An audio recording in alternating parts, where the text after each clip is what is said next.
Bollywood mister perfect Aamir Khan నటి రియా చక్రవర్తి నిర్వహిస్తున్న podcast లో పాల్గొన్నారు. ఈ సందర్భంగా ఆయన వైవాహిక సంబంధం మూడో పెళ్లి గురించి ఆసక్తికర వ్యాఖ్యలు చేశారు. విడాకులు తీసుకున్నప్పటికీ తన మాజీ భార్యలు రీనా దత్తా, కిరణ్ రావులతో మంచి అనుబంధమే ఉందని వెల్లడించారు. వారు ఇప్పటికీ తన కుటుంబంలో భాగమేనని తెలిపారు. అలాగే వివాహ జీవితంలో 2 సార్లు ఫెయిల్ అయిన తన నుంచి వైవాహిక సూచనలు తీసుకోకపోవడం మంచిదన్నారు. తనకు ఒంటరిగా జీవించడం ఇష్టముండదని చెప్పిన ఆమీర్ తనకు ఒక భాగస్వామి ఉండాలని కోరుకుంటున్నానని చెప్పారు.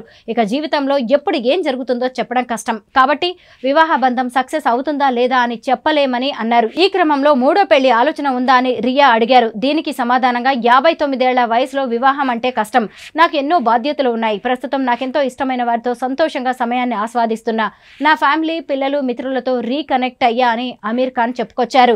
ఇదిలా ఉంటే అమీర్ ఇప్పటికే 2 పెళ్లిళ్లు చేసుకుని విడాకులు తీసుకున్న విషయం తెలిసిందే. 1986లో మొదట రీనా దత్తాను లవ్ మ్యారేజ్ చేసుకున్నారు. ఈ జంట 2002లో విడిపోయింది. ఆ తర్వాత లగాన్ మూవీకి అసిస్టెంట్ డైరెక్టర్ గా పనిచేసిన కిరణ్ రావుతో ఆమీర్ కు పరిచయం ఏర్పడింది. ఆ పరిచయం కాస్త తర్వాత ప్రేమగా మారి 2005లో వివాహ బంధంలోకి అడుగుపెట్టారు. అయితే అనూహ్యంగా 2021లో 16 ఏళ్ల వైవాహిక బంధానికి ఈ జంట ముగింపు పలకడం గమనార్హం.